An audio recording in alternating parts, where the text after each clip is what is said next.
There is something in your kitchen right now. Something small. Something sweet. You probably eat it without thinking. But this small thing has a very long and very dark story. It caused wars. It built empires. Kings wanted it. Gods blessed it. And slaves died for it. This is not just a story about food. This is a story about power, obsession, and the hunger of the human heart. This is the story of chocolate. And today, on Storyline English, we begin this journey together. Listen carefully, learn naturally, and let the story take you back, thousands of years ago, to a jungle where everything began. Long, long ago, before chocolate was sweet, before it came in a wrapper, before children smiled when they saw it, it was something completely different. It was bitter, it was dark, and it was sacred. We travel back now to around 1,500 years ago. The place is the deep jungle of Central America. The trees are tall. The air is hot and wet. And deep inside this green world, a group of people called the Maya discovered something extraordinary. They found a tree. A small, unusual tree that grew in the shadow of the forest. This tree had large pods, big fruit that grew directly from its trunk. Inside each pod there were seeds. Small, pale seeds covered in white, sweet pulp. The Maya called this tree Cacao. We call it Cacao. But the Maya did not eat these seeds the way we eat chocolate today. No, they did something very different. They dried the seeds. They roasted them slowly over fire. Then they ground them into a thick, dark paste. They mixed this paste with water, chili pepper, and sometimes cornmeal. They poured the liquid from one cup to another again and again to create a thick foam on top. And then they drank it. Cold, bitter, powerful. This drink was not for everyone. It was sacred. It was holy.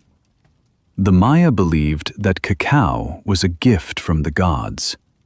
In their ancient books made of bark and painted with great care, they wrote about cacao. They showed their gods drinking it. They showed cacao trees growing in paradise. For the Maya, this bitter drink was not just food. It was a connection to the divine. It was medicine. It was ceremony. Only priests, kings, and warriors were allowed to drink it. Imagine that. A drink so powerful, so respected, that ordinary people could not touch it.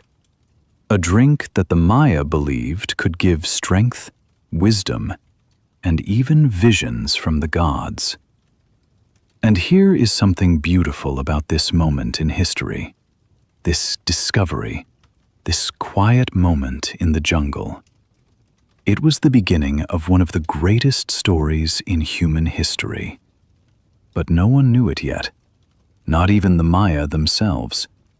The bean was still sleeping in the jungle. Its long journey had only just begun. And the question is, how does a bitter, sacred drink of the jungle become the sweet chocolate that billions of people love today? That is the story we are going to tell together. Centuries passed.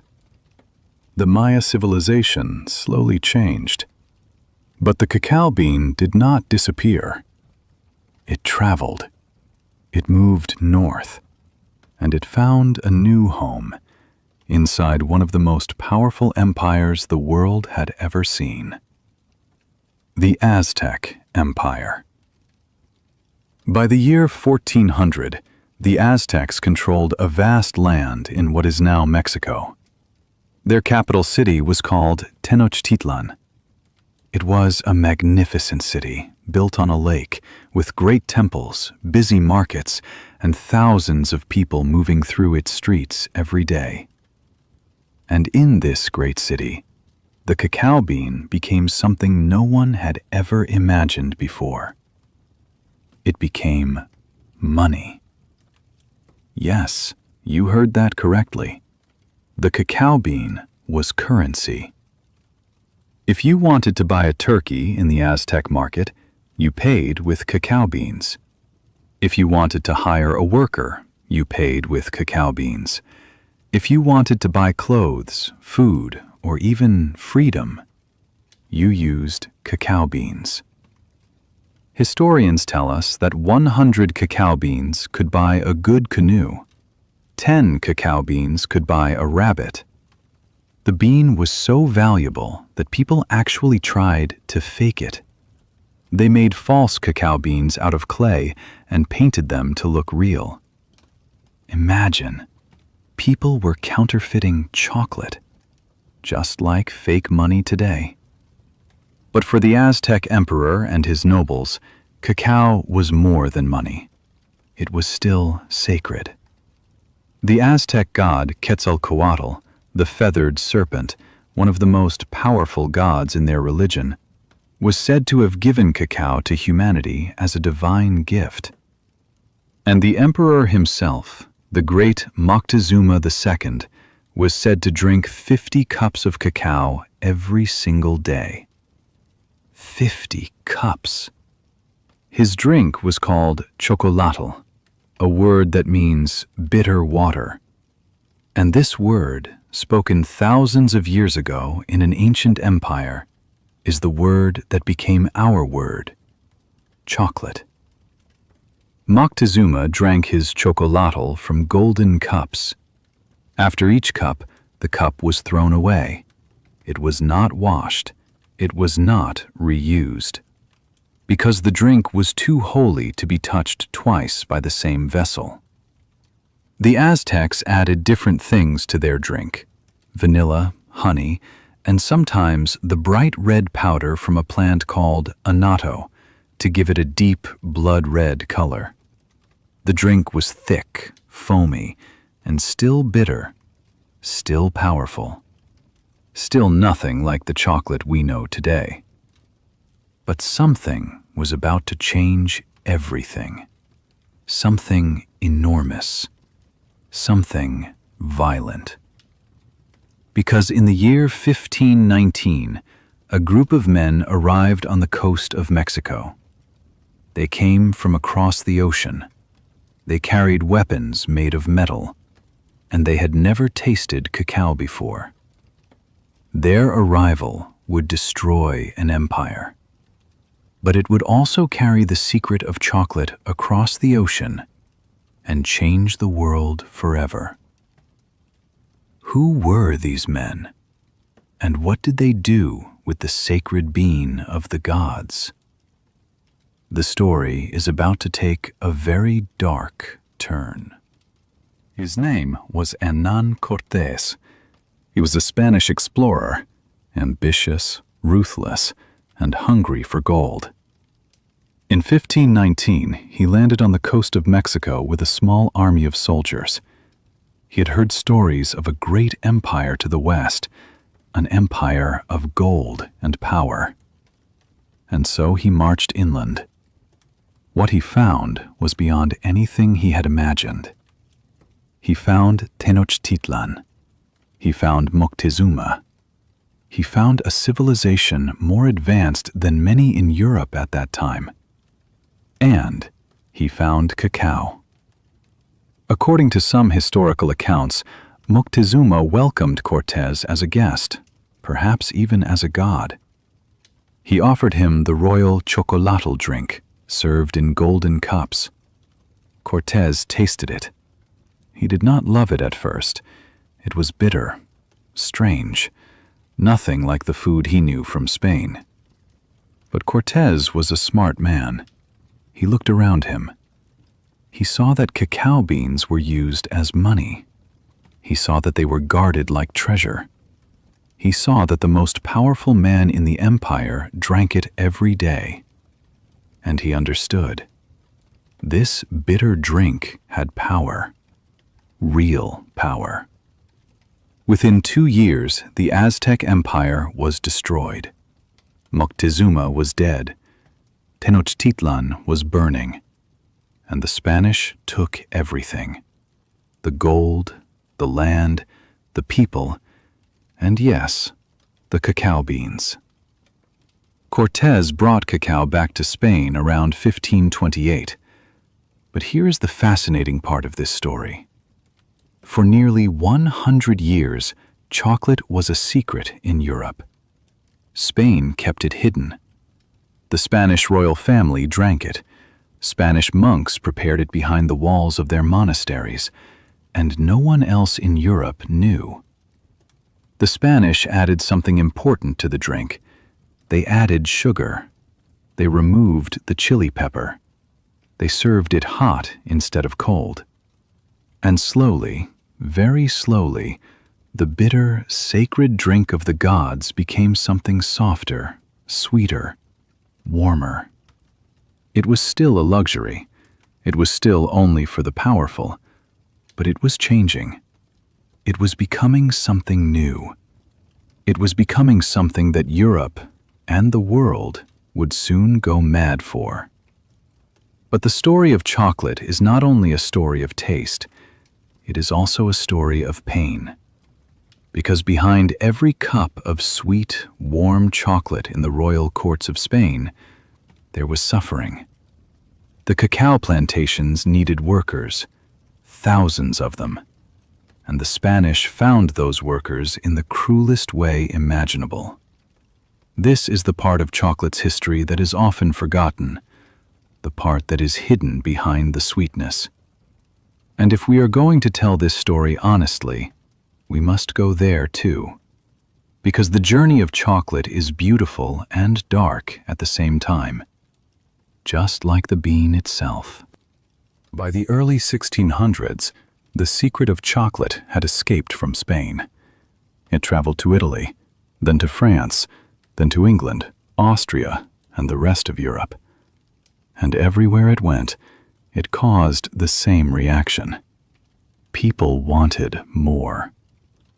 The first chocolate house opened in London in 1657. It was not a coffee shop. It was not a restaurant.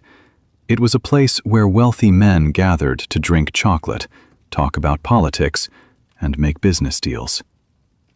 Chocolate was expensive. A cup of chocolate cost more than most workers earned in a day. Only the rich could afford it, and that made people want it even more. The French royal court became obsessed. When the Spanish princess Maria Theresa married the French king Louis XIV in 1660, she brought chocolate with her as a gift. She is said to have told the king that her two great passions in life were chocolate and the king himself. The king was pleased, and soon the entire French court was drinking chocolate every morning. Chocolate became a symbol of elegance, of power, of sophistication. Doctors said it was medicine.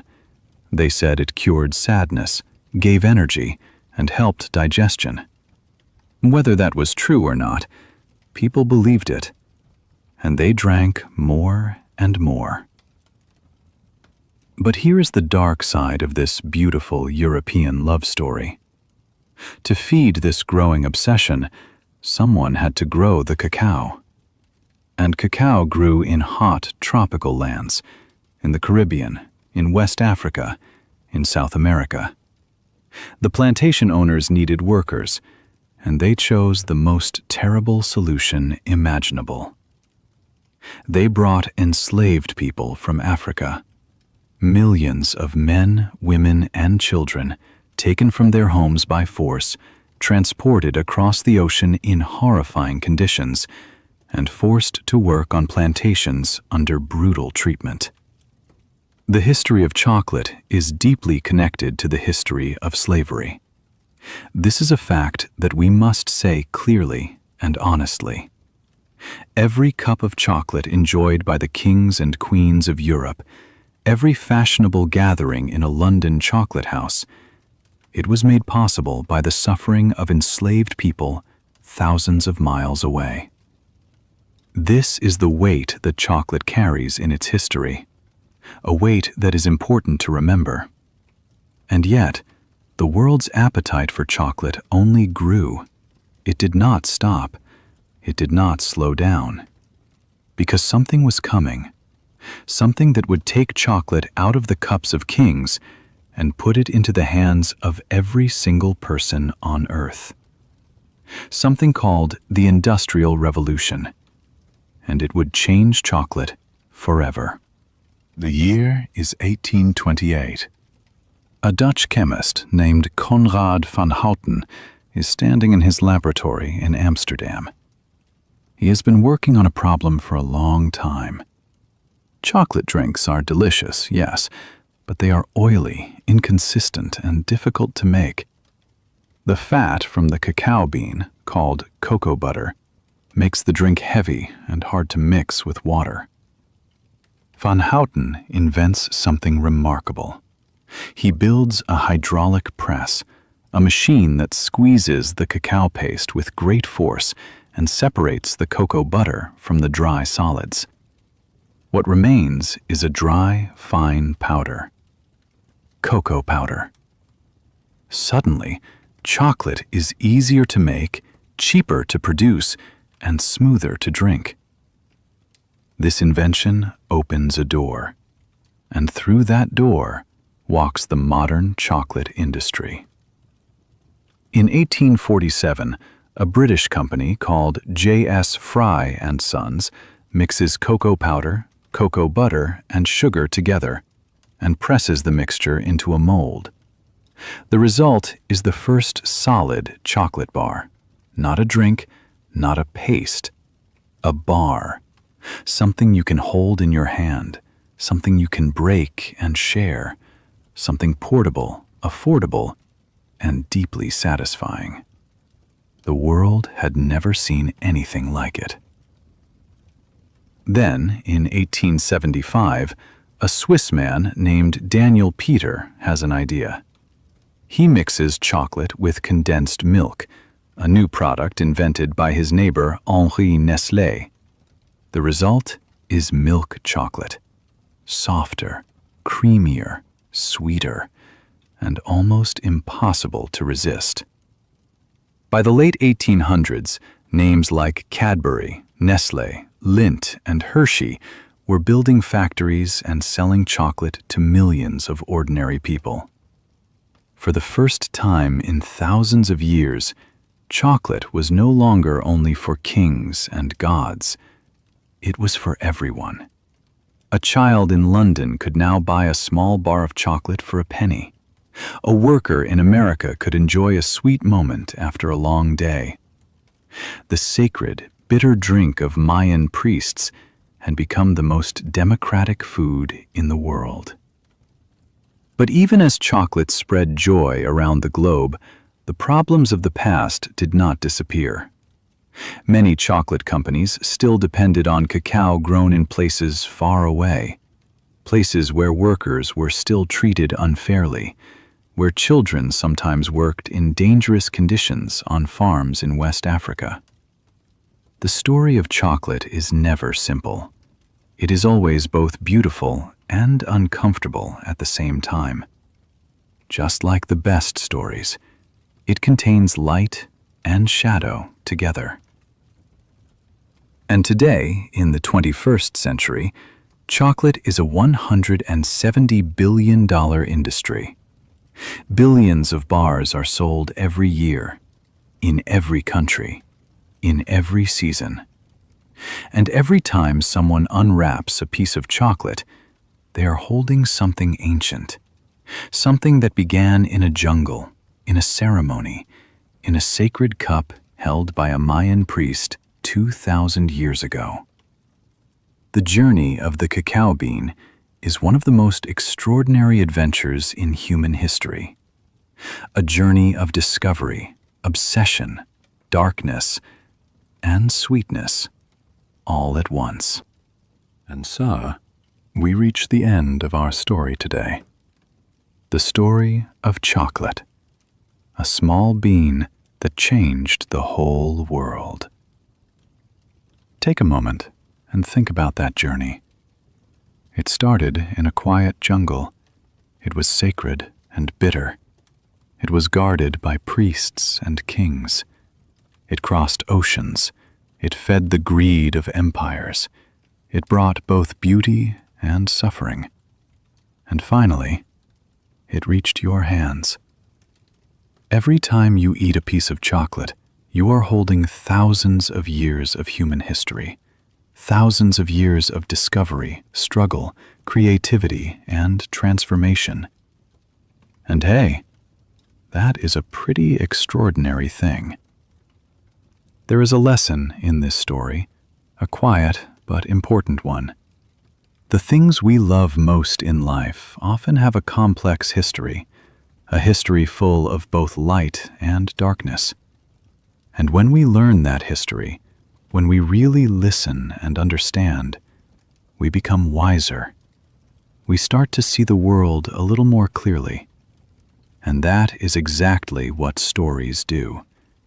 That is why we learn through stories right here on Storyline English. Because every story teaches you English, and it teaches you something real about the world at the same time. You listened to this whole story today. You followed a long journey from ancient jungles to modern factories, using simple, clear English.